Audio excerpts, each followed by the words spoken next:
Professor Manolo está no mudo.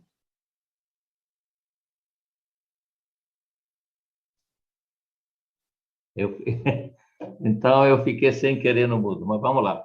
Bom, primeiro, agradecer a presença dos meus queridos convidados, o professor Dr. José Mendonça de Barros, o vice-presidente da Tecnobank, Luiz Otávio Matias.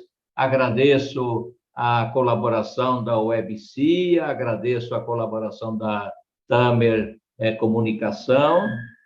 Também agradeço hoje o apoio da Grant Thornton do Brasil e cumprimento todos os colegas que estão participando, que estão nos dando a honra de participar deste grandioso evento. O professor doutor José Roberto de Barros é um reconhecido economista, é um dos maiores, é um gigante na área da economia, é um dos maiores economistas que nós temos neste momento no Brasil, e é uma honra tê-lo conosco, Zé Roberto, meu querido Zé Roberto, meu professor na pós-graduação da USP, é uma honra tê-lo conosco nesse grandioso evento. Tenho a certeza absoluta que você, Zé Roberto, como palestrante, nos brindará com uma brilhante exposição sobre a economia brasileira e sobre a economia mundial. Então, nós temos, Zé Roberto, 25 minutos aproximadamente para você expor suas ideias e logo depois passarei a palavra para o vice-presidente da Tecnobank, o Luiz Otávio Matias. Então, muito obrigado a vocês dois por estarem conosco e muito obrigado a todos aqueles que estão conosco nesse momento participando deste brilhante evento, repito, patrocinado pela UEBCIA, pela Tamer Comunicação e pela Grant Thornton do Brasil. A palavra é sua, meu querido professor José Roberto Mendonça de Barros. Muito bom dia Manolo, bom dia a todos, bom dia Luiz Otávio, é um prazer enorme estar mais uma vez aqui nesse evento da Ordem dos Economistas e faço essa participação com muita alegria. E o tema que foi colocado, que eu acho bem apropriado nesse momento, são falar alguma coisa sobre as bases para a retomada do crescimento da economia brasileira. Seguramente, esse é a hora adequada da gente começar a conversar isso pelo simples fato que sabemos que no ano que vem haverá uma eleição presidencial e, ao longo deste período, até lá, essas discussões sobre o futuro da economia serão centrais. E, na verdade, elas são mais relevantes do que nunca, né? Exatamente pela experiência única pelo qual o mundo e nós também estamos passando desde que apareceu a pandemia. A última vez em que algo semelhante mexeu com o mundo foi exatamente há um pouco mais de 100 anos atrás, né? No início do século XX, com a famosa gripe espanhola. Então, é o mesmo um acontecimento de proporções extraordinárias, ainda não totalmente conhecido, mas que mexeu com o mundo todo e conosco. E, nesse momento, felizmente, nós aqui no Brasil, em particular em São Paulo, estamos vendo finalmente uma melhora significativa das ameaças vindas da pandemia por conta da vacinação em massa, já pegando uma boa parte da população. Então, o momento não podia ser mais apropriado para falar disso. E eu queria colocar em princípio, em primeira observação, que nós passamos nesses 2 anos, desde que o vírus apareceu e se espalhou, por movimentos extraordinários parte inesperados e muito desafiantes, né? Pois que o primeiro movimento, que começou ano passado e veio até bem iniciado este ano, é um movimento em que foi da pandemia e da paralisia à recuperação.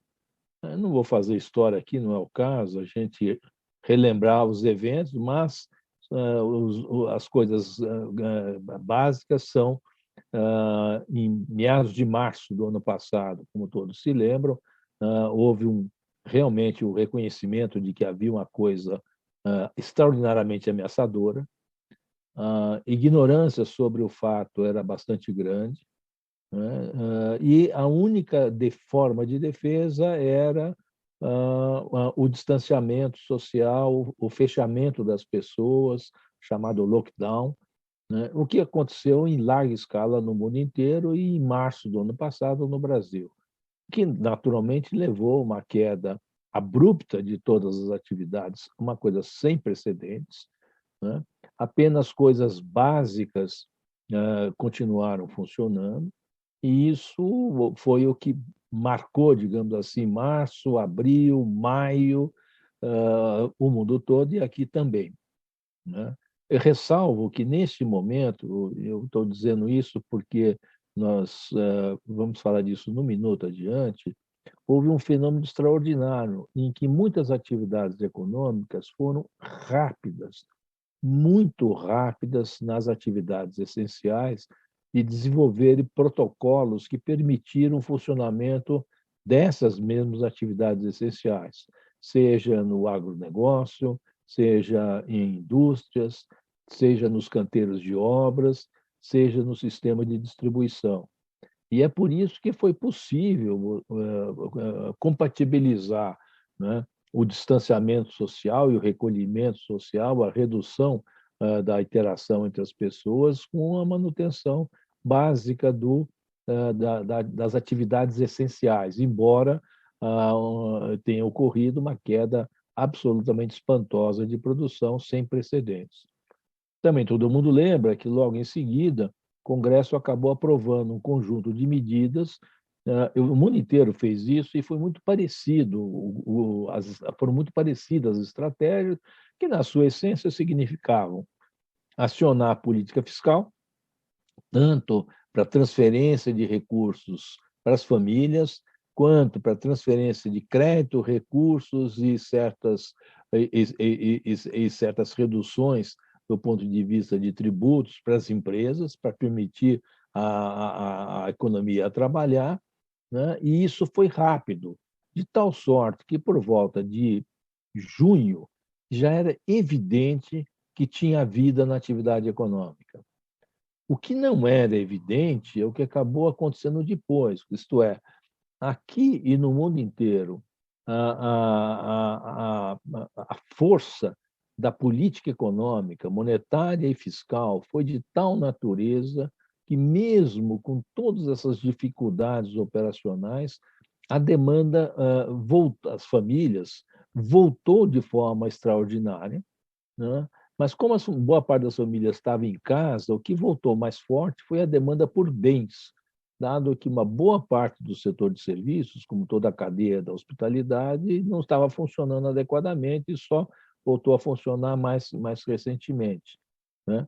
E isso foi tão avassalador que acabou aparecendo uma dificuldade nas cadeias globais de suprimentos de atender essa superdemanda. E isso foi tão longe que se traduziu agora, no primeiro semestre, se caracterizou no primeiro semestre, e vale até hoje, vai durar por muito tempo, né? Um problema grave nas cadeias de suprimento que não conseguem entregar, né? Então, no mundo todo, há uma crise no comércio internacional, os custos explodiram, o time to market dos produtos, isto é, o tempo entre o pedido e o recebimento do produto, se estendeu extraordinariamente e apareceu uma grande pressão inflacionária, vindo não só da existência da demanda, né, em alguns casos foi muito forte, mas choques de oferta que não param de acontecer e que acabam afetando a produção, né?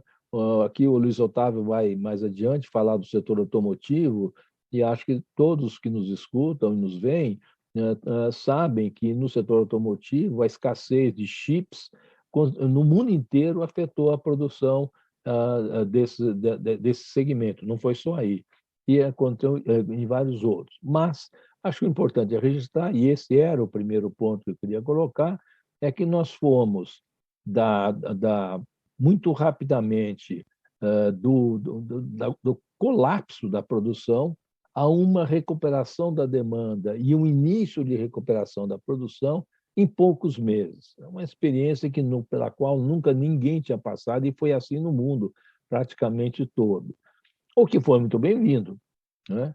Mas que levou a algo inesperado, que é essa pressão nas cadeias de suprimento globais e pressões inflacionárias significativas.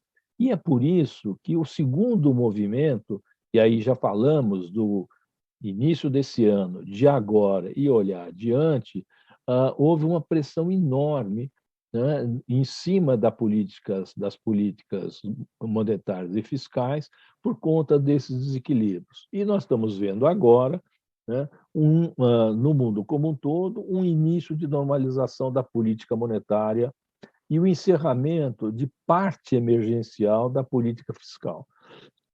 Entretanto, começa a acontecer uma divisão de caminhos, né?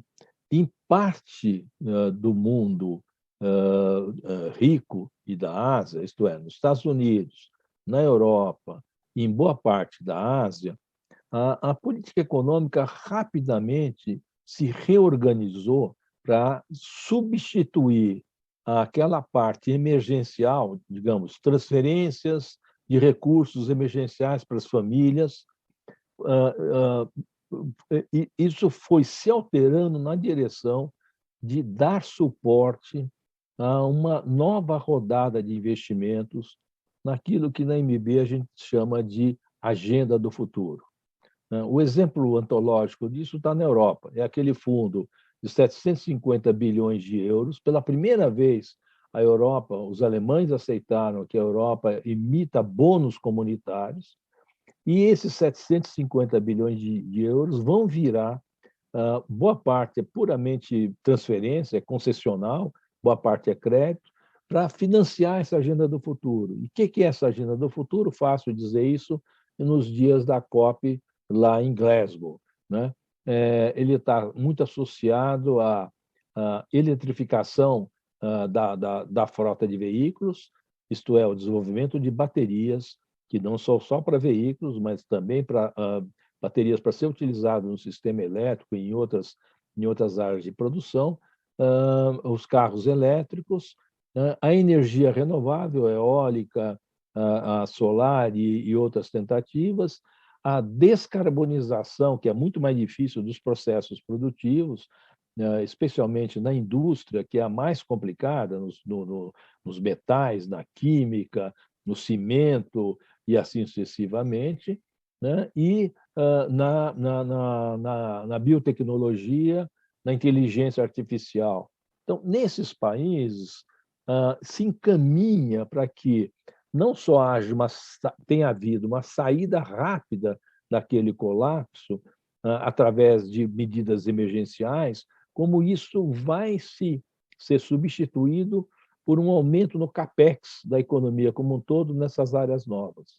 Por isso que a projeção para os Estados Unidos, para a Europa, mesmo para a China, para a boa parte da Ásia, é que nós saímos dessa crise e com dificuldades, mas nós achamos que entra numa posição de crescimento sustentado, tendo, ao mesmo tempo em que o investimento muda um pouco de natureza, mas é investimento e vai continuar puxando. Não vai ser uma coisa simples, vai ser bastante complicado. Tem não só as cadeias produtivas estão mostrando isso, vai pegar um negócio recente, a explosão do preço do gás natural mostra isso, né? Por quê? Porque a hora que a economia começou a retomar e, ao mesmo tempo, todo mundo quer fugir do petróleo e do carvão e usar gás natural e eólica e energia eólica, não tem energia para todo mundo. Então, a transição é pedregosa, é muito difícil, mas o que eu queria deixar para a gente eventualmente discutir é que nesses países, nessas regiões, a transição é difícil, com pressões inflacionárias e etc., mas deve caminhar para um crescimento sustentado, o que é bom para nós, né? O crescimento sustentado significa preços razoáveis das nossas exportações, significa demanda. É verdade que significa também um aumento na taxa de juros nos países ricos, o que nos deixa numa situação um pouco mais complicada, e uma valorização do dólar, que é uma das explicações porque o real fica tão desvalorizado. Mas, no caso do Brasil, o nosso caminho, lamentavelmente, não será esse. Ele foi o mesmo caminho na queda, na política econômica, com a mesma estrutura, política fiscal, política monetária. Só lembrar, nós tínhamos 2% de taxa Selic em julho do ano passado, né? Inflação baixa, né? Saímos dessa coisa com uma certa rapidez, de tal sorte que o ano passado, você sabe, o PIB, lembra, o PIB caiu 4,1%, e esse ano vai crescer algo perto de 5%. Na nossa projeção da MB, 4,7%, está tendo uma revisão para números próximos de 5 e um pouco abaixo de 5, mas que ainda é um número muito positivo, porque caiu 4, sobe 5, ainda tem um pequeno salto. Entretanto, e ao contrário de Europa, Estados Unidos, da Ásia, nós estamos saindo, nós fomos juntos da pandemia à recuperação, mas estamos nos separando da recuperação porque nós caminhamos para a estagnação, infelizmente, que é a característica do ano que vem, né? Enquanto que o resto do mundo, quis fazer esse contraste porque ele é importante, caminha para uma retomada de um crescimento que tudo indica que será difícil, arenoso, porém sustentável, que é o mais importante, né? E por que nós caminhamos para isso? E aí a pergunta que foi colocada, bases para a retomada do crescimento, fica ainda mais importante, porque nós estamos saindo disso e caminhando no ano que vem para a estagnação. Eu não vou elaborar por que nós caminhamos para essa desaceleração, mas só lembrar, né?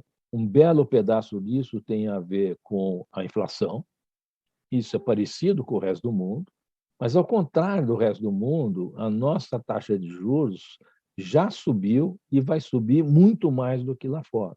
Então, a projeção é de uma inflação muito alta esse ano, acima de 9%, né? E o Banco Central já mostrou, já disse, eu vou levar o Selic a 9,25% e o ano que vem vou subir mais.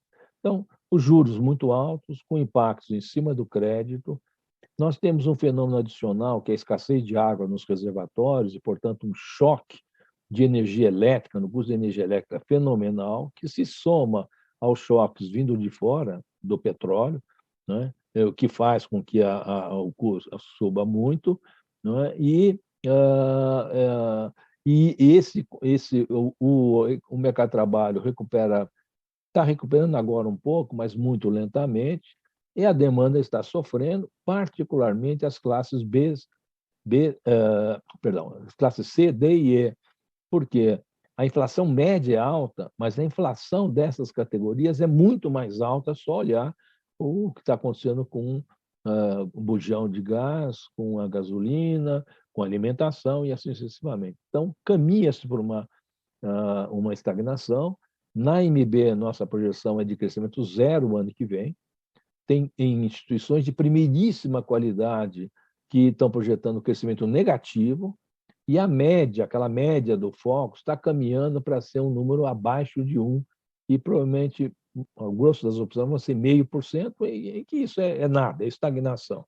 Daí, então, a pergunta que eu queria elaborar com vocês um pouco, de como é que isso aqui, ou como é que pode ser, o que a gente precisa para ter uma retomada do crescimento.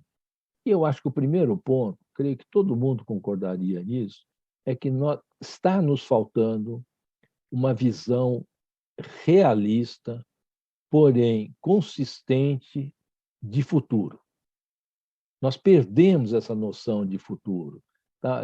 Até porque a gente vem com recessão desde 2015, né? E perdeu-se o norte, no final das contas, né?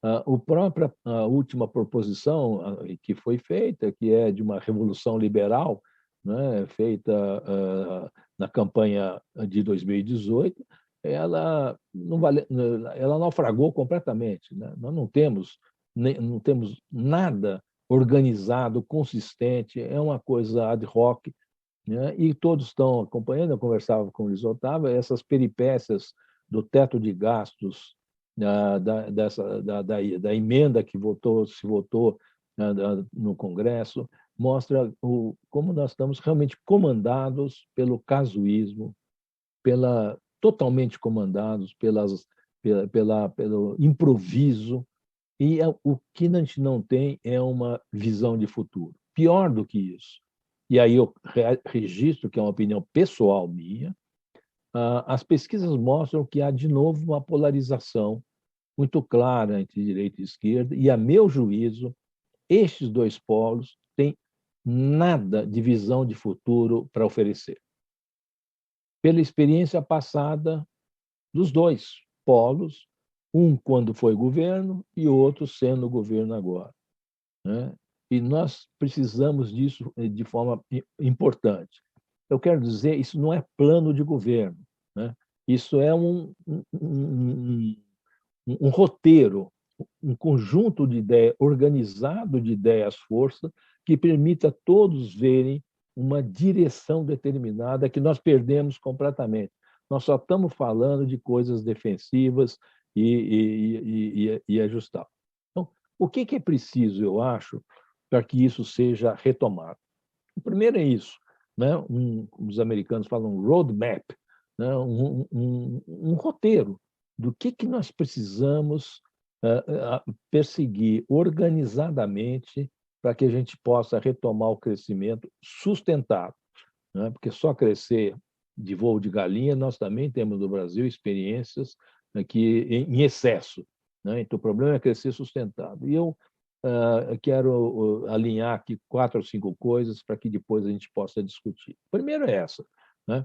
Essa visão de futuro, na qual uma definição mais clara do papel do Estado é indispensável. E eu acho que a experiência recente mostrou claramente que proposições em que o Estado tem que resolver tudo são insatisfatórias, porque essa visão de mundo naufragou, e a proposição que não tem que ter Estado, Estado mínimo, também naufragou. Esse liberalismo radical, que ficou muito mais no discurso que na prática, ele não tem espaço. Mas é indispensável a gente ter mais claramente uma visão nas áreas mais relevantes de qual é o papel do Estado. Além disso, o segundo ponto desse roteiro, e exatamente pelo que nós todos estamos discutindo, é como recuperar o regime fiscal que foi, é preciso registrar, destruído nos 2 últimos anos. Toda essa discussão a respeito de PEC e alternativas, no meu juízo, é uma forma de legalizar um regime fiscal que foi destruído. O processo orçamentário está completamente destruído. Uma coisa que uma excrescência mesmo dessa emenda dos relatores. Isso é o antirracionalidade no processo orçamentário, né? E o rompimento de fato, não de direito, mas de fato do teto, leva à ideia de que ninguém sabe quanto vai ser o gasto mesmo ano que vem. Há suspeitas que vai ser maior ainda do que está colocado, né? Não tem credibilidade para dizer que tem horizonte fiscal. É indispensável se recuperar o regime fiscal no plano federal, porque no plano dos estados, do ressalvo, eu vou falar nisso um minutinho só, tem acontecendo coisas muito interessantes e muito relevantes, quase que para o conjunto inteiro do Brasil. Além disso, isto é, da papel do Estado, do regime fiscal, é indispensável definir uma relação construtiva com o mundo. A famosa abertura, que não se consegue ir adiante, e eu quero mencionar aqui rapidamente, a gente pode discutir se vocês tiverem interesse, né? Por que isso? Porque esta abertura para o mundo é a única forma de elevar a produtividade no sistema. E a nossa estagnação se traduz pela estagnação da produtividade. É elementar, todos nós sabemos que não tem as pessoas, as empresas e o país não crescem se não tiver aumento de produtividade. E a nossa produtividade está estagnada, especialmente no setor industrial. Eu faço só uma observação, eu fiz nos últimos 2 anos um trabalho junto com um professor de manufatura da Engenharia de São Carlos, o João Fernando de Oliveira, onde nós olhamos vários casos de indústrias inequivocamente bem-sucedidas, olhando além das conhecidas Natura, Embraer, etc., pegando outros casos desse tipo. E existem vários, e muitos, nessa natureza, e todas as indústrias bem-sucedidas têm 3 características, sem exceção. Elas têm, primeiro, um processo de melhoria tecnológica contínuo, uma busca por tecnologia de melhor qualidade, o que inclui, inclusive, que é a área do Luiz Otávio, a digitalização e outras coisas mais, que resulta num aumento sistemático de produtividade e em produtos novos. Se vocês olharem um caso como o da WEG, ela produz e exporta uma proporção enorme de produtos que têm menos de 5 anos. Por exemplo, os aerogeradores da WEG, só para falar um exemplo fácil de ver, porque eles são gigantes. Segunda coisa, tem relação com o exterior. Relação com o exterior não é só exportar, é também ter processo de importação, investimento e associações no exterior, networking. Às vezes você não precisa ter nada, mas um bom network que realmente flua informações e conhecimento é suficiente. E terceiro, uma boa estrutura de capitais. E uma das coisas que facilita, quando a gente olha daqui para frente, é que o nosso mercado de capitais teve um desenvolvimento muito positivo nesses últimos anos, agora está sofrendo um pouco a situação difícil. Então, relacionamento com o exterior. Terceiro, nós precisamos alavancar mais aquelas vantagens que o Brasil tem, né? Explorar mais isso. A mais relevante delas, ou das mais relevantes, são os recursos naturais. Mas nós temos mais coisas que são muito relevantes. Tempos de COP, a nossa matriz energética renovável. Isso no mundo de hoje é um fator de vantagem extraordinário. E se o mercado de carbono, o privado de carbono, realmente der uns passos adiante, nós temos uma avenida para puxar investimentos associados à descarbonização, né? Que é por esse lado que é relevante. Além disso, o Brasil tem uma tendência enorme a aceitar inovações, que não são todos os países que fazem isso. É só olhar o que aconteceu com o Pix, né? Em 2 meses. Né? E o Pix não é uma coisa da elite. Quem usa o Pix é um encanador, todo mundo que é prestador de serviço pequeno, né? As MEIs, todo mundo faz isso. E o melhor exemplo do que está acontecendo é essa revolução. E aí a gente tem que aplaudir o Banco Central, que foi fantástico nisso, que começou com as maquininhas, com o crédito, com as fintechs, com toda essa revolução enorme que permitiu uma coisa, eu acho, pouco reconhecida. Durante a pandemia, um bocado de gente começou a fazer alguma coisa em casa, comida, roupa, qualquer coisa que seja, montou uma pequena empresa e com um telefone celular, com WhatsApp, conseguiu aprender rapidinho a fazer marketing digital, assistência técnica, consultas, vendas, administrar essa empresa e resolveu, a única coisa que tinha que resolver é o last mile, ou a entrega. Se for serviço, nem isso. E barato, e de uma forma extraordinariamente barata. Então, isso é uma coisa que é possível, é perfeitamente possível alavancar, e nós temos milhões de casos que vão nessa direção. Né? E aceitações de inovações, né? Que é uma coisa bastante relevante. Né? Então, isso, eu listei apenas algumas. Isso aqui é uma coisa pedindo para ser mais utilizada numa retomada de crescimento.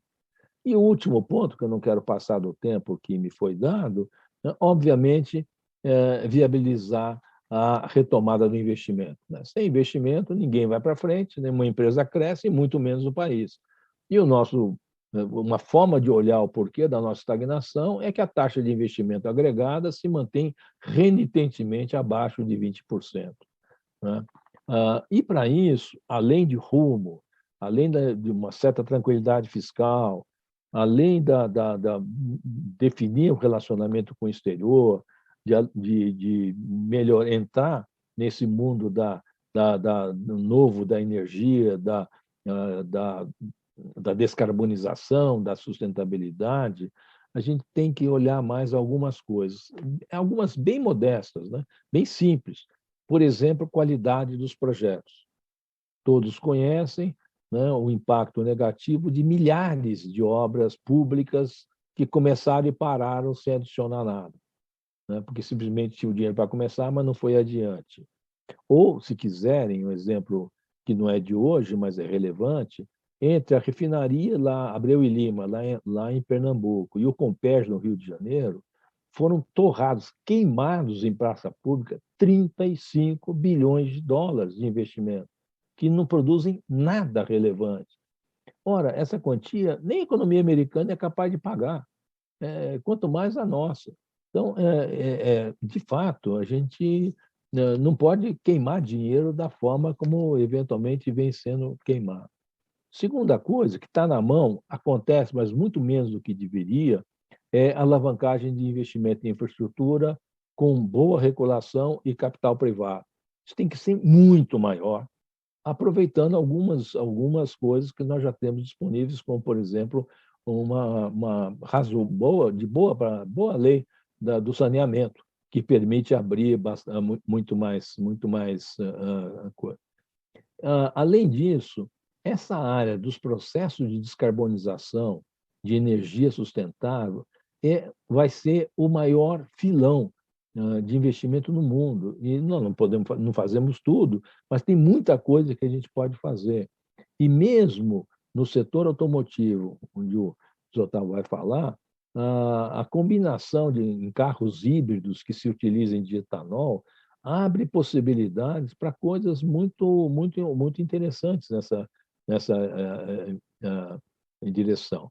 E, além disso, aproveitar o fato de que nessas áreas vão se abrir muitas possibilidades de transferência e financiamentos internacionais. Obviamente, entre as coisas de visão de mundo, a relação com o meio ambiente tem que ser redefinida de uma forma muito mais sustentável. Mas, se a gente junta esse conjunto, eu acho que é razoável admitir que a gente tem condições de montar uma visão de mundo que se traduziria depois em ações que possa realmente começar a elevar a confiança das pessoas e a trabalhar nessa direção. Não vai ser o ano que vem, isso já está dado, é o contrário. Mas, se olhar de 23 para frente, isso é possível. É muito difícil, não vai ser fácil, mas é possível que o Brasil, rapidamente, sob certas condições, inclusive políticas, possa construir uma possibilidade de retomar o crescimento sustentado, muito inclusivo, um crescimento que incorpore o respeito ao meio ambiente e que faça o contrário. Ao invés de agredir o meio ambiente, como se faz na Amazônia hoje, é que se torne uma alavanca para investimento e para coisas menores. Isso aqui é uma coisa que está, de certa forma, pedindo para ser considerada, é possível, e eu, aí, como cidadão, além de economista, espero que a gente veja mesmo. E por isso que é importante, Manolo, em ocasiões como esta, por isso que eu vim aqui com muito prazer falar nesse tema, que a gente tem que começar a sair desse curto-prazismo, dessas discussões complicadas, e temos voltar de novo para olhar um norte, mas não um norte descolado da realidade, um norte que eu acho que tudo que eu coloquei aqui está muito ancorado na realidade, no conhecimento e nas possibilidades. Não está se pedindo nada de extraordinariamente diferente que a gente não seja capaz de fazer. Por isso que eu queria agradecer mais uma vez o convite que você fez para vir falar aqui para a Ordem, para quem está nos assistindo, e eu paro por aqui e agradeço a oportunidade. Bom, professor José Roberto Mendonça de Barros, em nome da Ordem dos Economistas do Brasil, da nossa diretoria, em nome dos colegas economistas, nós te agradecemos e muito pela excelente palestra que você nos propiciou.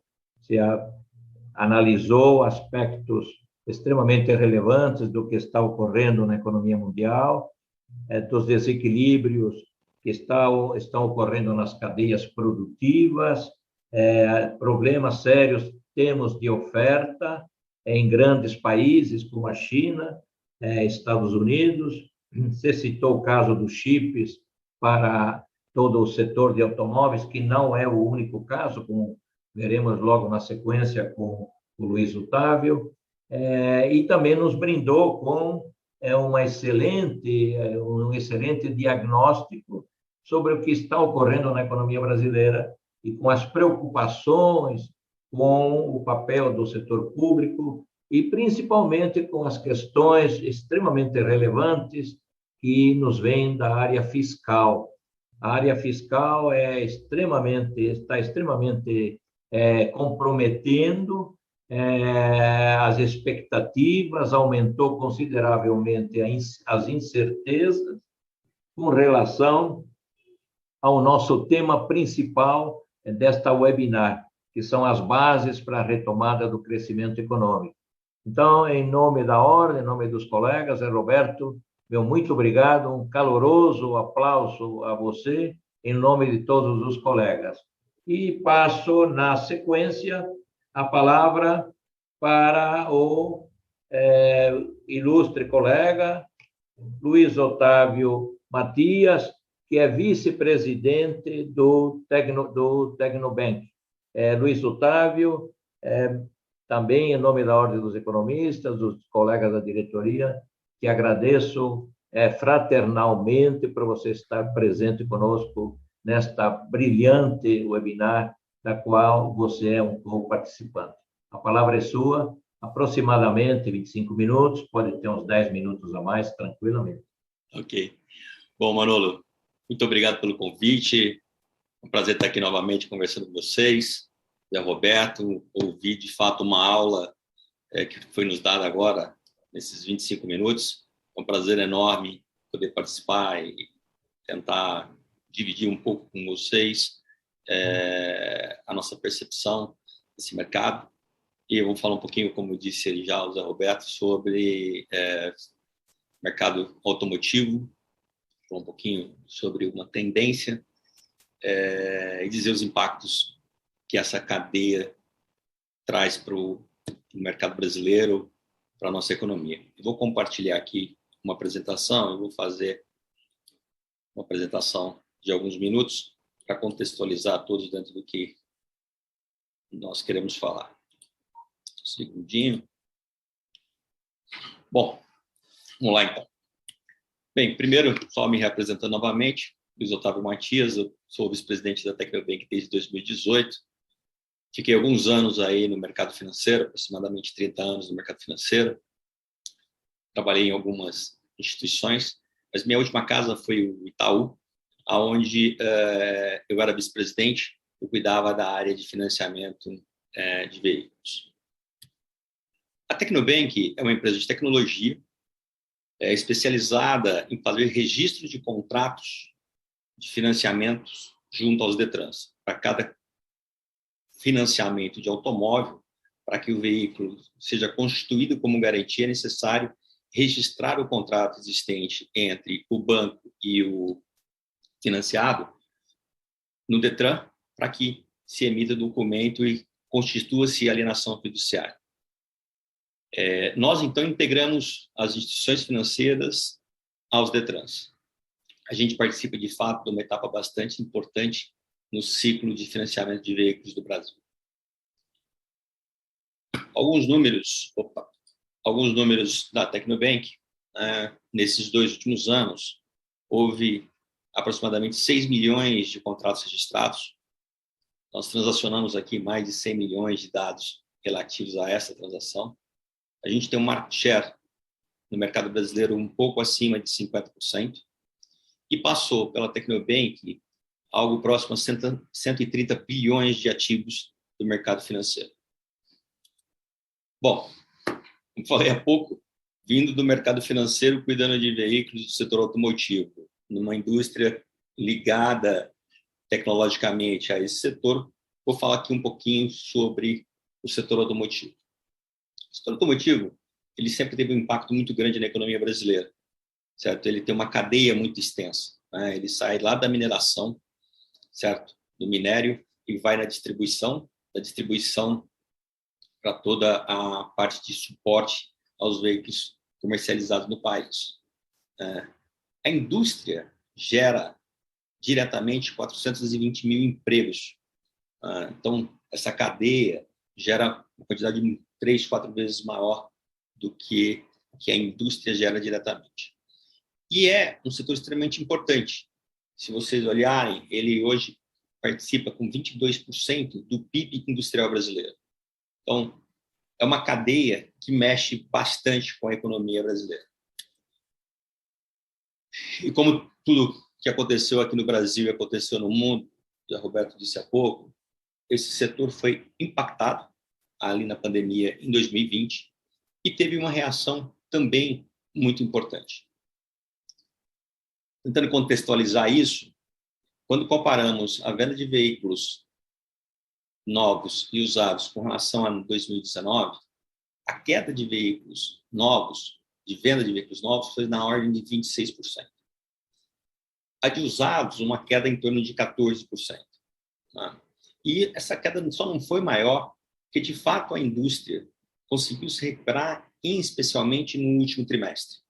O último trimestre de 2020, essa indústria praticamente igualou ao que ele produziu e vendeu no último trimestre de 2019. De fato, uma reação muito acelerada, uma recuperação muito rápida. Já o setor de financiamento, que é uma mola propulsora para esse setor, também teve queda. Mas já uma queda menor, de 9,6% de unidades comercializadas através de financiamento. O que quer dizer isso? Quer dizer que mesmo durante a crise, o mercado financeiro continuou expandindo o crédito para o setor. Então, você tem, apesar de quedas acentuadas na comercialização, certo? A queda através de financiamento foi menor. Ou seja, o mercado financeiro irrigou a indústria do setor automotivo com um capital, certo? E isso só foi possível, e é possível, porque essa carteira de ativos dentro do mercado tem indicadores, estavam com indicadores, entre eles, os principais indicadores, que é o de inadimplência, bastante controlados, certo? E fez com que o mercado financeiro acreditasse que a gente poderia continuar dando crédito, a gente poderia ajudar na recuperação e que um dos caminhos era aumentar o volume de financiamento de automóveis. Já em 21, o primeiro semestre, ele tem uma retomada bastante acelerada, mas porque é muito comparado com o primeiro semestre de 2019, onde foi a estagnação. Então, a venda cresce bastante, cresce em torno de 33%, né? Mas isso, acho que todo mundo já está bastante familiarizado com esse tema. O segundo semestre, dado esse desabastecimento de peças, semicondutores, certo? Fez com que a venda de veículos para o ano de 2021 fique de 2% a 3% acima do ano de 2020. Na parte de financiamento, temos também um crescimento de 26%.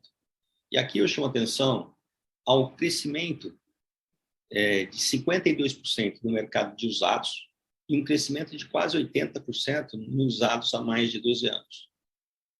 Então, como eu disse, o mercado estava irrigando a indústria, o mercado financeiro está irrigando a indústria com crédito.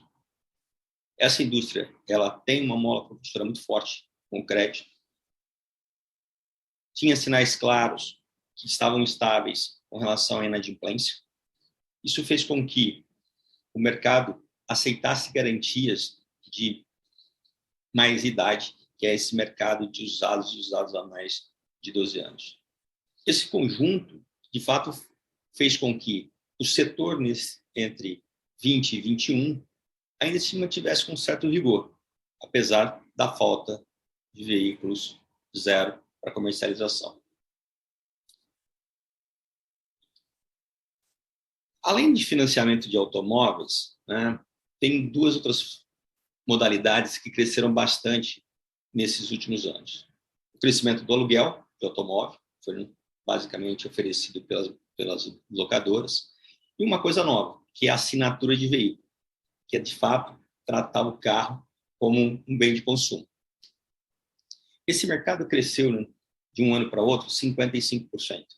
Né? Hoje, as montadoras oferecem carro por assinatura, as locadoras e até seguradoras hoje já oferecem carro por assinatura. Tem consumidor? Tem consumidor para isso. A SimilarWeb fez uma comparação entre os meses de abril e maio de 2020 com abril e maio de 2021 e demonstrou que consultas feitas na internet sobre esse tema crescem praticamente 50%. Saiu de 8 milhões de acessos buscando o tema carro por assinatura e aluguel para 12 milhões de acessos. Então, tem um público importante aí e essa indústria tem olhado e caminhado no sentido de atender essa nova demanda. Basicamente, tem alguns fatores que levam o consumidor para olhar essas duas modalidades, aluguel e assinatura. Aqui só falar rapidinho de 4 pontos, obviamente tem um contexto muito maior por trás disso. O primeiro, no aluguel, vem muito pela procura de veículos para atuação como motorista de aplicativo. E nós vimos, né, durante a pandemia, uma quantidade de pessoas enorme indo conseguir restabelecer a sua renda através de sendo motorista de aplicativo, pela Uber, pela 99, certo? E uma outra coisa que, obviamente, também vem nesse contexto é a retomada gradual do turismo e da atividade econômica, traz o aluguel para um patamar que já estava antes da crise pandêmica de 2021. Já o carro por assinatura, ele tem um contexto um pouco diferente. Ele é para um público diferente da pessoa que quer ter o carro próprio, que quer ter o carro financiado, que quer ter o carro via consórcio ou o pagamento à vista do veículo. Esse cara é um público que vê a eficiência financeira, certo? Ele olha entre o que ele gasta com um veículo, que carro é um bem caro de manutenção, é um grande investimento, versus pagar uma assinatura daquele veículo, pagar um aluguel daquele veículo, onde parte de toda a manutenção, licenciamento, PVA, enfim, está já dentro do preço contratado. Esses públicos, do meu ponto de vista, eles vão coexistirem. Ou seja, nós teremos o pessoal para aluguel, nós teremos o pessoal para compra de casa através de assinatura, financiamento e consórcio. Mas, de fato, é uma modalidade que vem crescendo. Falando um pouquinho já aqui do final de 21 e algumas das estimativas que a gente discute, tanto com Fenalto, Fenabrave e Anfávia, qual é a perspectiva de venda de veículos para esse ano de 2021? A Fenabrave inicialmente tinha uma expectativa maior, certo? Em torno de 2.300.000 carros. Reviu essa expectativa recentemente, já para alguma coisa em torno de 2.160.000 veículos, dado essa escassez de peças que a gente vem enfrentando. Mas, tentando aqui achar um meio termo, eu acho que o Brasil vende no mercado doméstico, em carros novos, 2.122 mil carros, aproximadamente, que é um crescimento nesta base de 3 e poucos por cento. Num ano de tamanha crise, acho bastante importante. O Alberto falou sobre inovação, investimento, processos de melhorias, e a indústria automotiva ela tem sido bastante desafiada dentro desse contexto, né? A história da emissão de carbono, que é o que mais salta aos nossos olhos, mas ele vem, de fato, nos últimos anos, sendo desafiado a mudar, né?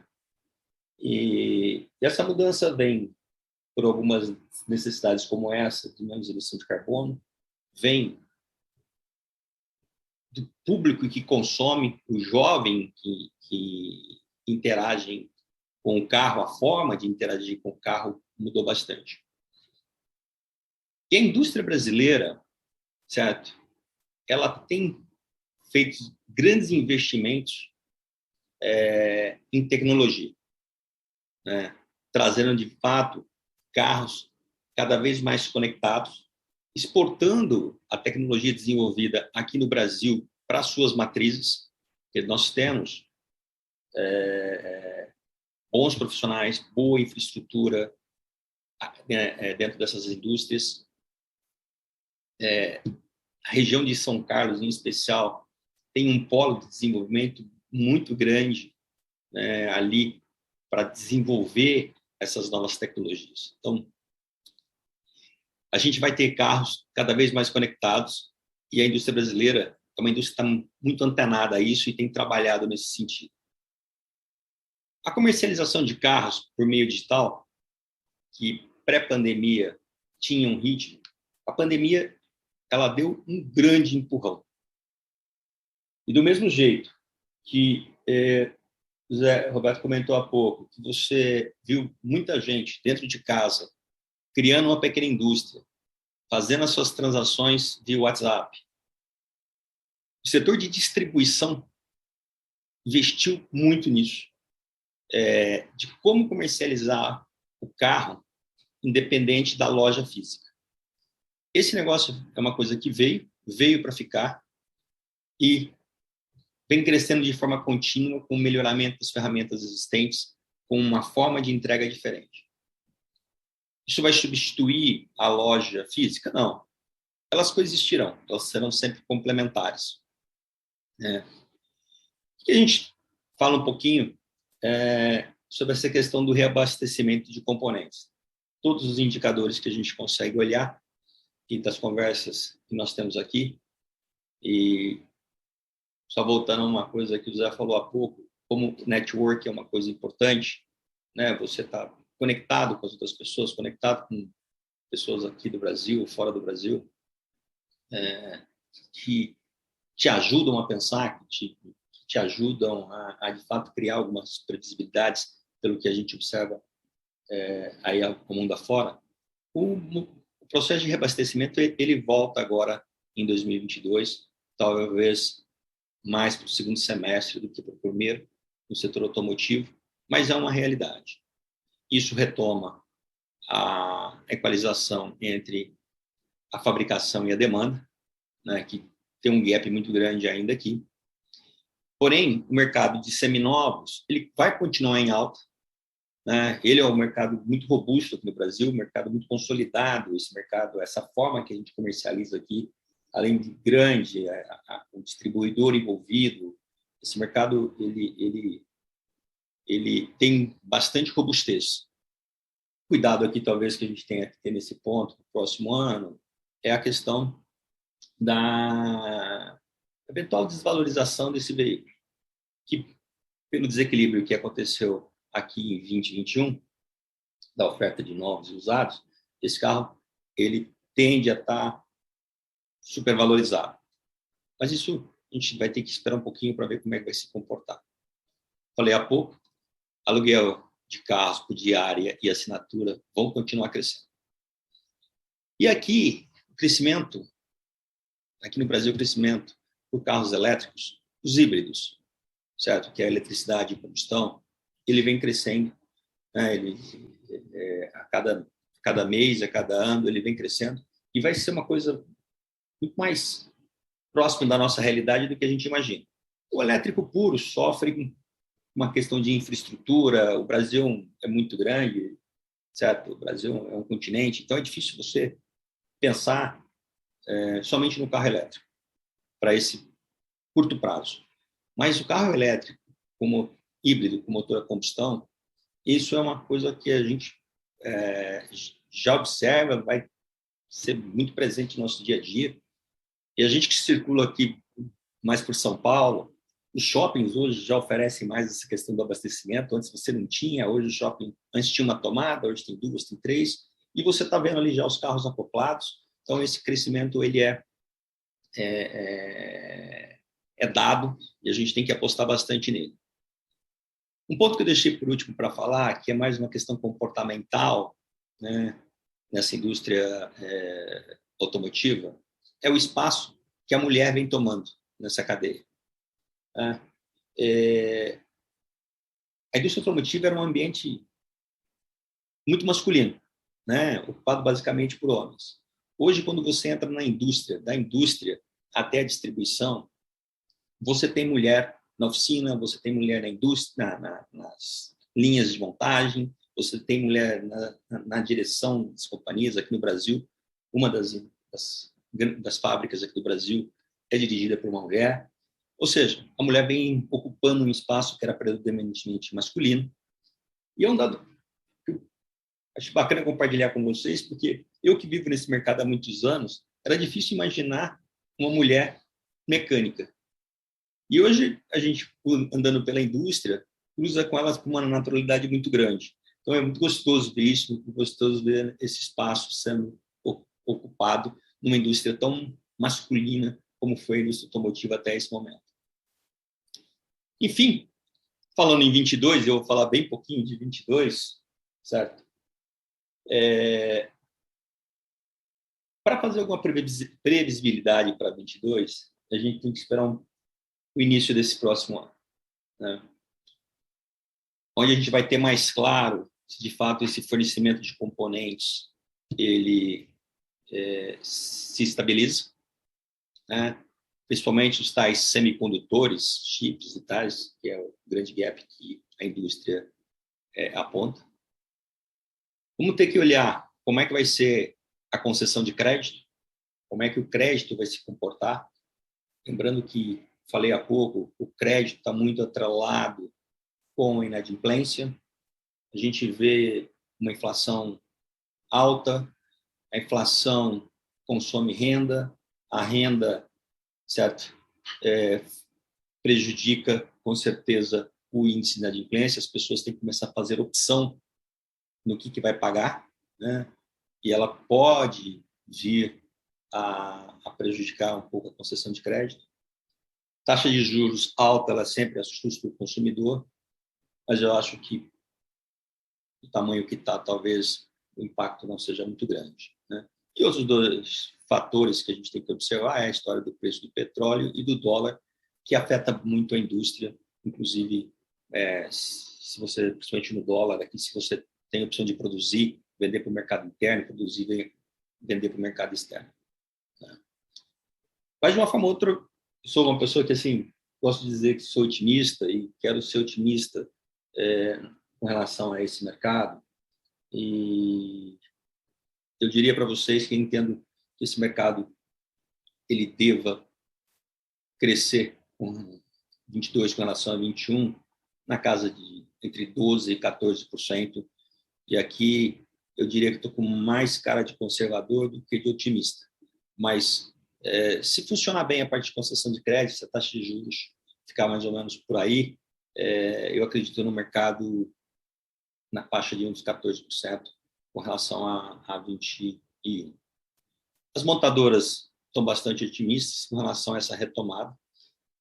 E o que é importante esse otimismo? Equalizar essa oferta e demanda, né?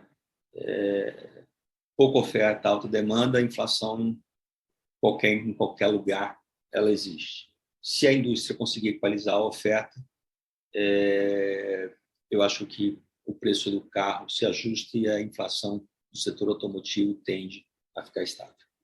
Bom, pessoal, era isso. De novo aí agradecer a todos vocês por esses minutos que a gente está compartilhando aqui. Bem, Luiz Otávio, muito obrigado pela excelente palestra que você nos propiciou sobre focando o setor automotivo. Mas lembro a todos os colegas que a Tecnobank é uma empresa relacionada com a segurança de dados e proteção de informações. Então, os colegas que estão nos assistindo, eu indico o site da Tecnobank para que entre no site e verifique que é uma gama enorme de produtos relacionados com a segurança dos dados e que podem ser extremamente úteis para nossos colegas economistas. Então, Luiz Otávio, eu te agradeço muito pela excelente palestra que você nos propiciou. E, dando sequência, vamos colocar os vídeos dos patrocinadores, que são a Webcia, a Tamer Comunicação e a Grant Thornton. Digo a vocês que aguardem apenas uns minutos, que já retornaremos com os nossos queridos palestrantes, o professor Dr. José Roberto Mendonça de Barros e o Luiz Otávio. Já retornamos, mas vamos assistir os vídeos.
nos move e nos transporta para o futuro.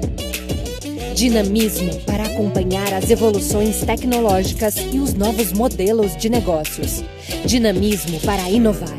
Se superar as expectativas é importante para você, é importante para nós também. Oferecemos soluções completas para potencializar o crescimento sustentável do seu negócio e projetá-lo para o futuro. Esteja onde estiver, conte com a gente.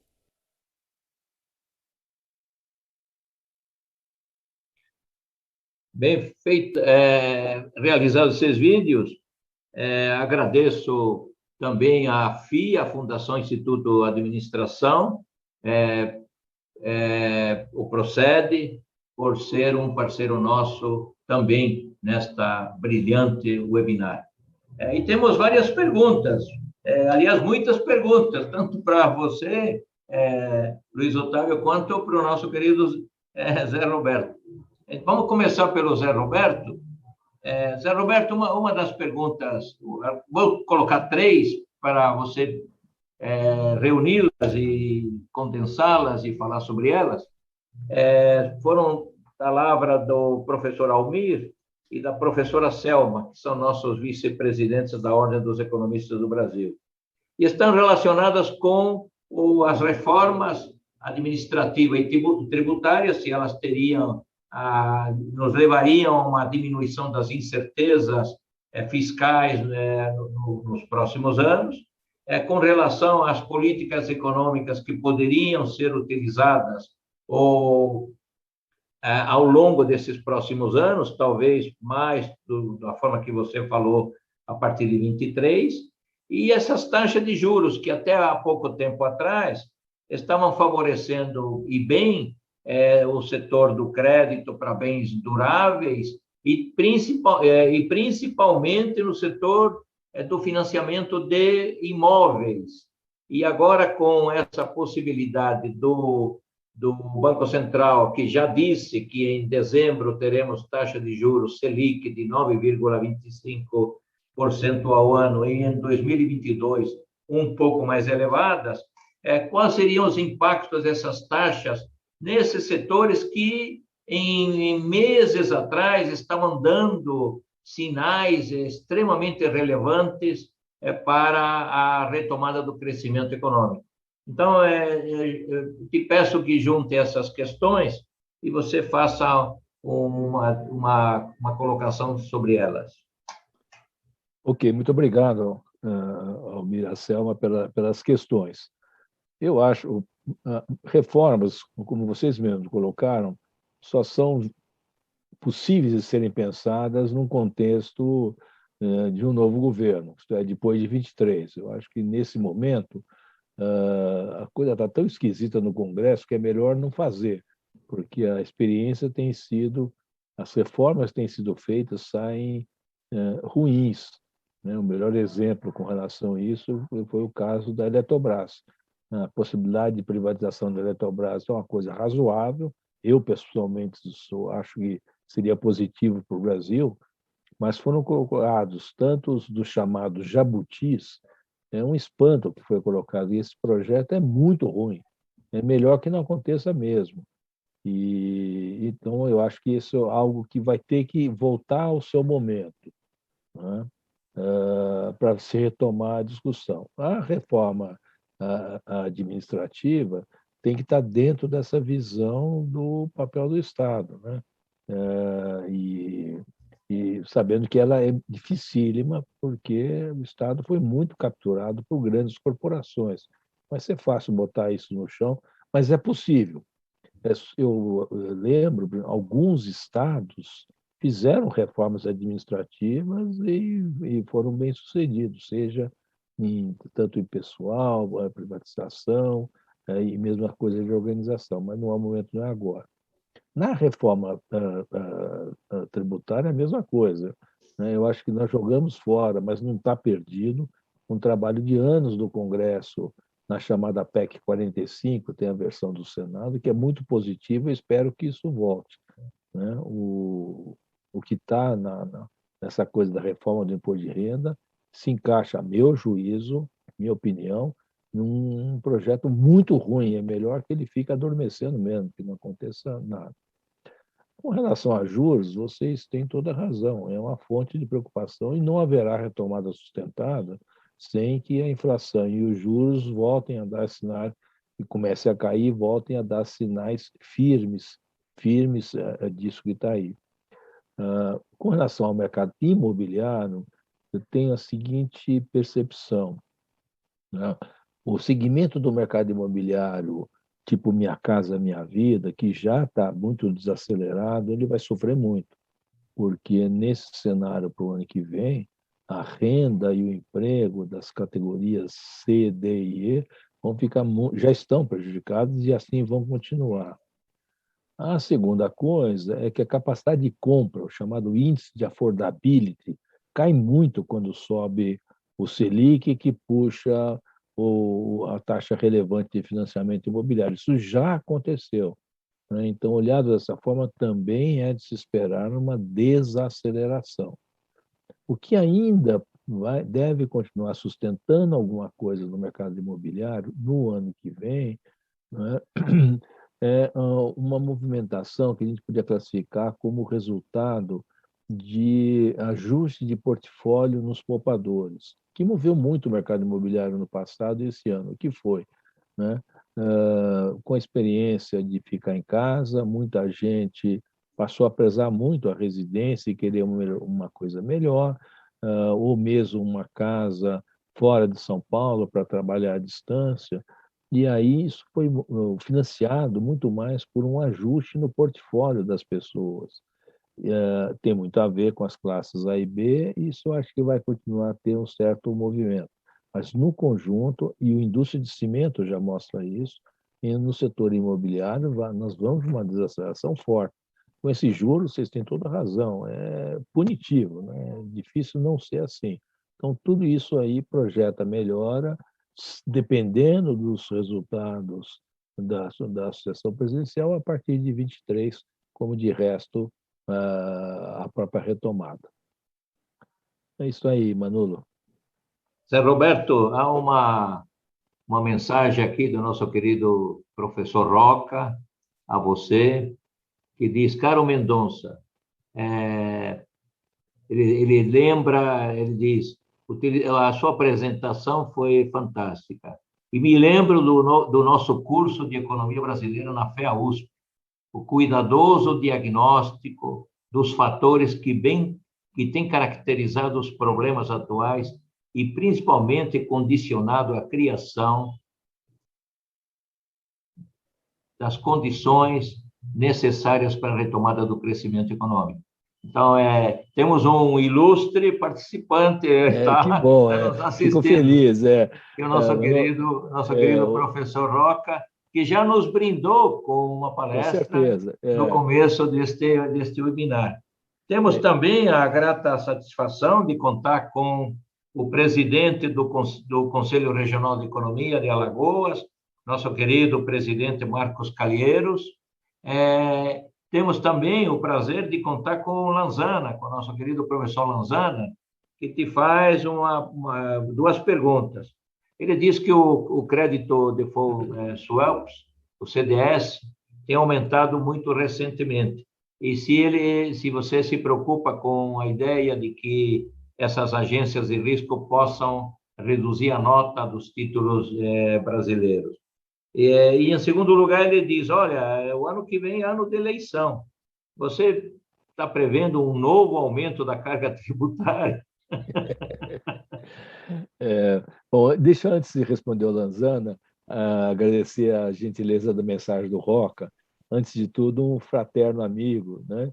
E que está fazendo um trabalho na área de mercado de capitais notável lá no CEMEG-FIP, né? Ele realmente um trabalho que merece mesmo todo o aplauso e que enriquece muito o nosso conhecimento. Agora, com relação ao Lanzana, também queria cumprimentar o Marcos Calheiros, eu vi no chat a mensagem dele, obrigado. E com relação às questões do Lanzana, primeiro, eu acho que tem risco, sim, da gente sofrer em algum momento do futuro um rebaixamento. A percepção que eu tenho é o seguinte: Se o aumento dos gastos que nós vamos ver ano que vem realmente se limitar a isso que está sendo colocado na PEC dos precatórios, eu tenho a impressão de que as agências acabam não mexendo no nossa classificação de risco, no nosso rating. Essa semana mesmo, o Instituto de Finanças Internacionais, o IIF, lá de Washington, falou meio assim, ó, se ficar só nisso, tá bom, né? Agora, existe uma probabilidade que não é pequena, que uma vez rompido o teto de gastos, ao longo do ano que vem, o Congresso e o Executivo acabem colocando mais gastos ainda.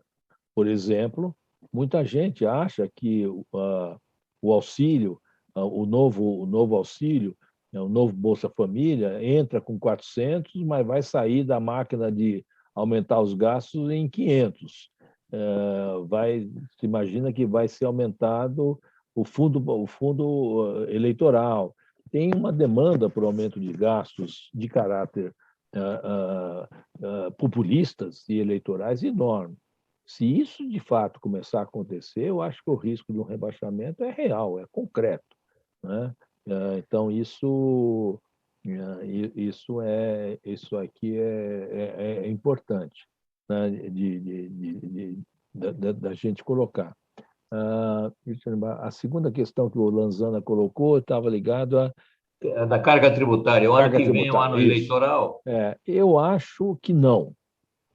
Como eu disse, acho que a probabilidade daquela reforma do imposto de renda que cria o imposto sobre dividendos morrer no Senado é enorme, minha percepção, né? E a reação a qualquer coisa de carga tributária é tal que acho que não vai acontecer. Aliás, é por isso que o risco do aumento a seco de gastos é maior, porque você não tem um aumento da carga tributária para financiar, que era a ideia inicial do Paulo Guedes, né? Então, não acho que vai ter aumento de carga tributária ao longo do ano que vem, muito provavelmente mais adiante também, né? No questão de arrecadação de carga tributária, é muito mais relevante fazer um sistema tributário, que era a ideia da PEC 45, do IVA, com mais sentido econômico e não aumentar a carga, né? Isso sim faz sentido, né? E redução, eventualmente, de certos gastos tributários, subsídios tributários, que são muito grandes. É isso que faz muito mais sentido do que aumentar a carga. Isso aí. Valeu, obrigado, Zé Roberto. Luiz Otávio, da Tecnobank, o professor Almir e a professora Selma te fazem algumas perguntas. Vamos lá. Algumas estão meio longas aqui, vou tentar condensá-las. Bom, uma delas é: quais são as ameaças e oportunidades para o setor automotivo e a melhoria da mobilidade urbana em relação à modalidade dos carros por assinatura e a disseminação do uso dos carros elétricos? É uma curiosidade minha, Luiz Otávio, perdoe a minha ignorância. O que vem a ser um carro por assinatura? Por favor, diga antes essa questão. O segundo ponto que eles colocam é que você fale dos avanços da tecnologia, porque ultimamente estão muito centrados no setor bancário, mas talvez porque é mais do dia a dia das pessoas. Mas há uma série de avanços tecnológicos em outras áreas, tanto na área da agricultura, tanto na área digamos, da aviação, enfim, muitas áreas além do setor bancário. E a última pergunta que eles fizeram foi: até que ponto o avanço da tecnologia contribuiu ou está contribuindo para a bancarização da população brasileira? Então, uma relacionada com a questão da mobilidade de carros por assinatura e carros elétricos, a outra sobre a tecnologia em vários setores, e, em particular, no setor bancário, como tem sido esses avanços na bancarização. Vamos lá. Vamos tentar fazer algumas respostas mais simples. Primeiro, o carro por assinatura é o mesmo conceito de você assinar uma TV, certo? Uma TV a cabo. Você assina um carro que tem um determinado pacote dentro desse carro, quer dizer, é um modelo X que você está assinando, e dentro desse modelo você vai montar o pacote de utilização dele. Se o seguro está embutido, se o IPVA está embutido, se a manutenção está embutida, se a troca de pneu está embutido. Ele é um combo e transforma o carro, que é um aluguel, muito mais num bem de consumo.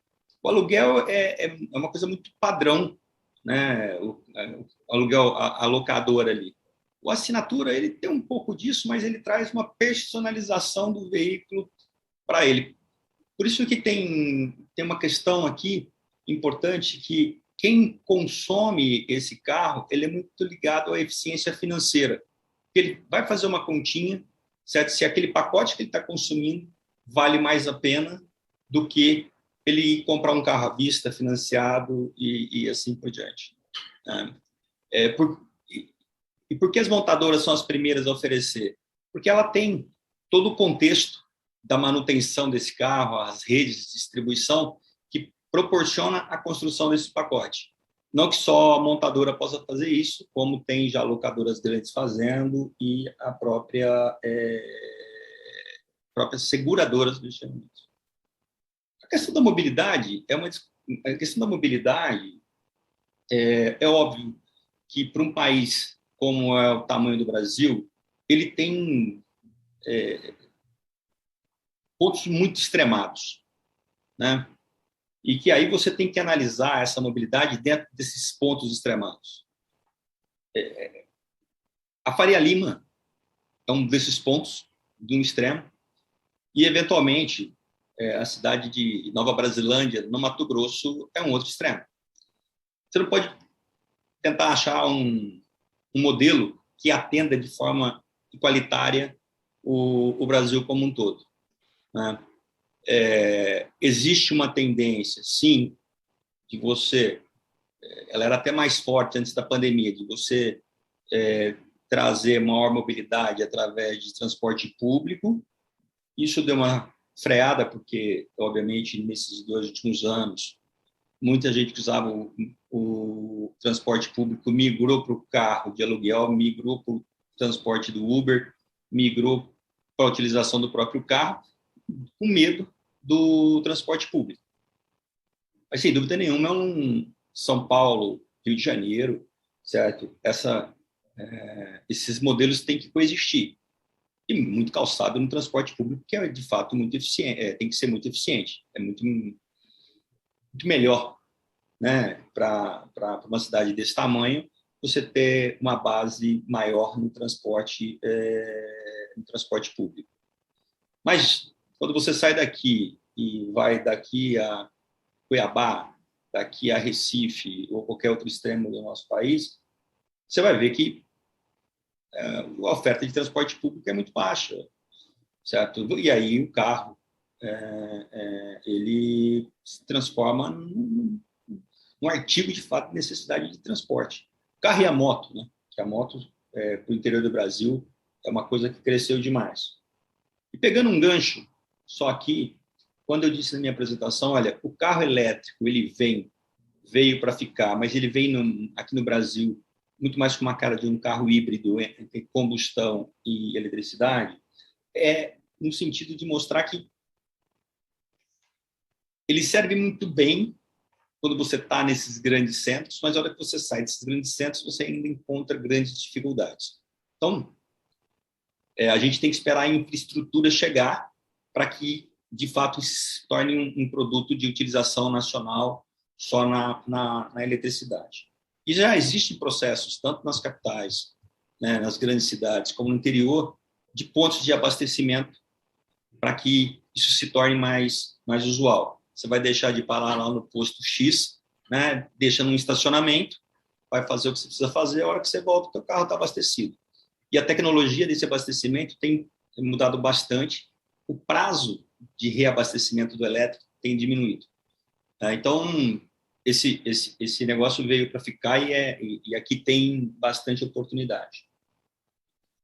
Falando em tecnologia, eu acho que uma das coisas que o Brasil, de uma forma geral, aproveitou muito que tem lá fora, e hoje o Brasil tem, primeiro, uma tecnologia embarcada aqui em todos os setores, bastante relevante, em alguns pontos à frente de grandes mercados. O sistema financeiro brasileiro, ele é, de fato, diferenciado do mundo. O que se consegue fazer em transações bancárias aqui no Brasil, através da tecnologia, ela é diferenciada, né? Fantástico essa história do Pix, é um negócio, eu nunca vi um negócio estrondoso que aconteceu com isso. Assim, em 60 dias o mundo brasileiro, o interior falava no Pix, o baixa renda falava em Pix.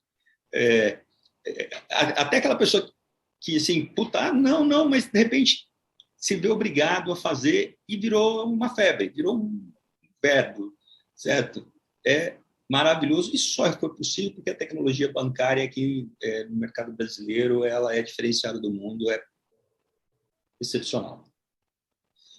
A gente não pode deixar de falar em tecnologia, de falar em outros setores. A agricultura, no desenvolvimento da nossa agricultura, é basicamente tecnológica. Não só a tecnologia no conceito da informação, da gestão, mas a tecnologia genética aplicada, certo?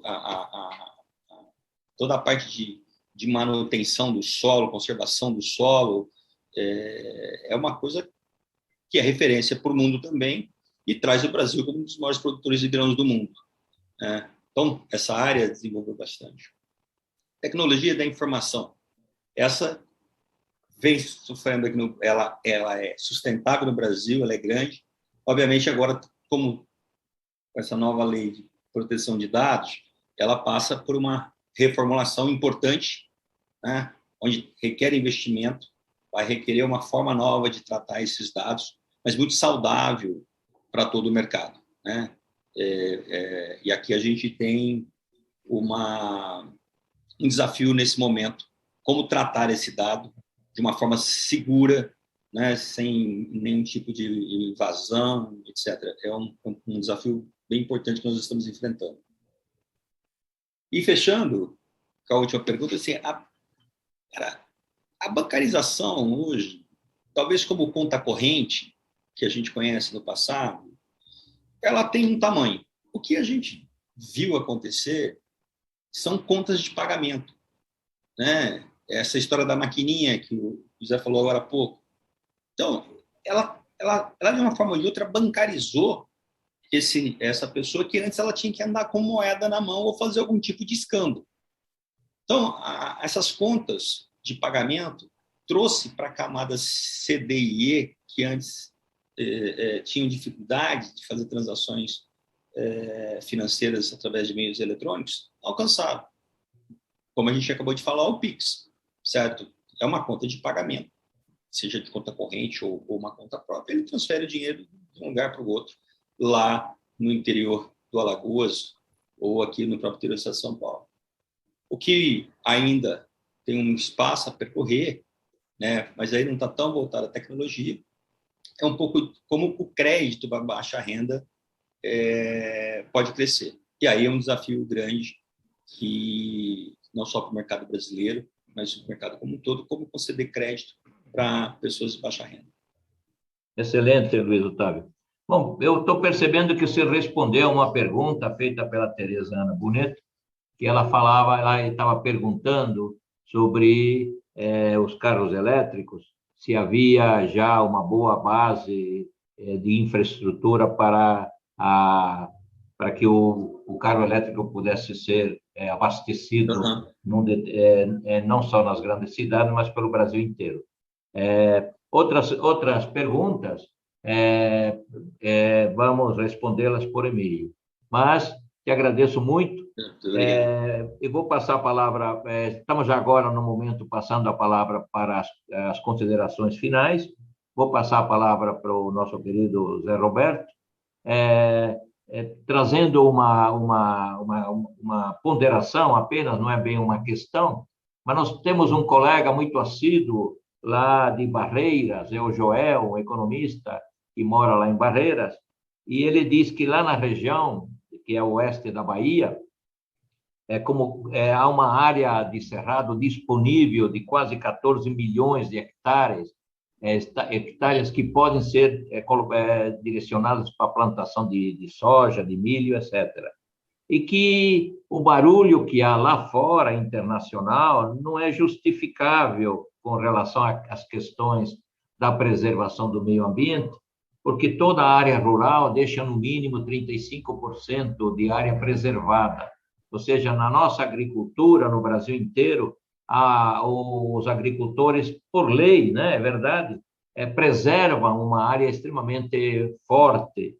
E ele dizia, o Joel dizia, olha, lá na França, por exemplo, em determinadas áreas agrícolas, você não vê uma árvore. E eles lá ficam reclamando com a gente, nós protegemos o meio ambiente e estamos levando cacetada lá fora por causa de eventos, é verdade, que estão ocorrendo, principalmente na Amazônia.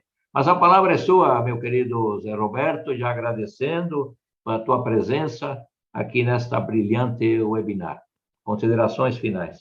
Obrigado, Manolo. Olha, para o Joel, o próprio Manolo já, de certa forma, colocou que eu, numa outra oportunidade, a gente podia conversar com mais calma. Então, a crítica ao agronegócio brasileiro é cada vez mais concentrada pelo que se passa na Amazônia, e não aí a sua região ou a maior parte das regiões produtoras, porque é verdade, o próprio Código Florestal brasileiro tinha que andar mais rápido, é muito razoável. Entretanto, eu pessoalmente acho que a crítica com relação à destruição da Amazônia é absolutamente procedente e não tem dúvida nenhuma que dinheiro ilegal não vai trazer desenvolvimento para a Amazônia, mas isso é o tema para uma outra conversa. Do agronegócio, você talvez saiba, eu passei minha vida trabalhando a respeito disso e o agronegócio brasileiro é um sucesso extraordinário porque é a única agricultura tropical sustentável e bem-sucedida no mundo, em larga escala. Mas, no mais, Manolo, eu queria de novo agradecer a oportunidade de ter vindo aqui, agradecer a gentileza daqueles que nos assistiram, mandar um abraço a todos e até uma próxima oportunidade. Muito obrigado. Valeu. Estou lendo aqui os parabéns que estão dando a você, que é o professor Wilson Rabai, nosso professor, nosso colega lá na FIP, e também do professor Barnabé, que é o nosso vice-presidente aqui na Ordem dos Economistas do Brasil. Bom, no mais, só tenho que agradecer e muito, né, a você, Zé Roberto, um forte abraço meu, de carinhoso abraço, você está sempre no meu coração, você, não uma vez, mas vou passar uma confidência aqui, do nosso querido professor Antônio Delfim Neto, às vezes sempre privo da amizade dele, e quando falamos do Zé Roberto, ele diz, Manolo, o Zé Roberto é um dos mais brilhantes economistas brasileiros que nós temos. Então, é uma satisfação enorme poder passar essa mensagem para você, do nosso querido professor Antônio Delfim Neto. É uma confidência, ele conversou isso comigo em particular, mas, dada a nossa amizade, a minha com ele e a minha contigo, eu tenho esse prazer de ter... Ele é muito querido mesmo. É verdade, você é uma admiração por ele. É verdade, e você também é motivo da nossa admiração. Muito obrigado, Zé Roberto, e passo a palavra para o Luiz Otávio Matias, da Tecnobank. O primeiro, só pegando um gancho aí na pergunta que foi feita para o Zé Roberto, eu sou um agricultor, um produtor rural também, e eu acho que é inquestionável a preservação da Amazônia. A Amazônia, ela traz a sustentabilidade de chuva, certo, para todo o Centro-Oeste, e é isso que faz com que o nosso Centro-Oeste seja tão rico. Eu vi um estudo em 2008 do ILAN, demonstrando o quanto o Amazonas era importante para a agricultura brasileira, e de fato é. Então, a defesa da preservação do Amazonas tem que ser uma bandeira de todo mundo, inclusive do grande, pequeno e médio produtor rural. Tá? Do mais, pessoal, obrigado de estar aqui, foi um prazer conviver esses minutos aqui com vocês, essa aula do Zé Roberto, Manolo, Pancho, agradecer ao Pancho também aí pelo convite, e espero em breve a gente estar trocando outras impressões sobre esse mercado. Tá? Um grande abraço a todos. Obrigado a vocês dois, e passo agora as mensagens dos patrocinadores da Webcia e da Tamer Comunicação. A Gran Torto enviou, mas enviou tardiamente o recado. Vamos a ouvir os patrocinadores. Boa tarde a todos. Professor Manolo, primeiro, queria pedir desculpa eu ter tido esse problema hoje com o meu computador e não estar podendo habilitar a câmera. Enfim, são ossos da tecnologia que acontecem, né? Mas, de qualquer forma, foi um prazer mais uma vez estar, em nome da Webcia, participando de um evento de tamanha importância como esse. Agradecer a oportunidade. E é isso. Muito obrigado, professor Manolo, e aos palestrantes que aqui estão. Obrigado a você. Olá, amigos e amigas da Ordem dos Economistas do Brasil. Eu sou o Sérgio Tamer, CEO da Tamer Comunicação Empresarial. Nós da Tamer estamos apoiando e patrocinando o evento de vocês, pois acreditamos que o trabalho que a Ordem vem desenvolvendo, discutindo as questões da economia brasileira, são criticamente importantes para o sucesso e para a geração de empregos. Acho que a comunicação, nesse contexto que a gente está vivendo hoje, ela ganha relevância, ganha importância, porque nós precisamos nos comunicar melhor para gerar confiança junto à sociedade e fazer com que o consumidor, as pessoas, voltem a consumir. A vacina é a solução que a gente sabe que terá que acontecer e será o fator mais importante para a retomada do crescimento. A todos vocês, muito obrigado pela oportunidade e contem conosco nos próximos eventos. Um forte abraço. Bem, agora me cabe o encerramento, agradecendo a presença de todos que nos honraram ao longo dessas 2 horas, né? Começamos às 11 e estamos quase chegando às 13, né? Pelo menos meio-dia e 40. E digo a vocês que no dia 3 de dezembro, contaremos com o ministro Maílson da Nóbrega como palestrante, e também contaremos com o professor Maurício Pazini, que é professor titular do ITA, do Instituto Tecnológico da Aeronáutica, e que hoje desempenha a função de diretor da área de tecnologia da Secretaria de Assuntos Estratégicos da Presidência da República. Então, aguardo vocês no próximo dia 3 de dezembro, na webinar da Ordem dos Economistas do Brasil, Bases para a Retomada do Crescimento Econômico Brasileiro. Zé Roberto, Luiz Otávio, demais participantes, colegas de diretoria, meu forte abraço a todos que ajudaram a realização desta brilhante webinar. Fiquem com Deus e um bom fim de semana. Tchau, fiquem bem. Grande abraço, Zé Roberto.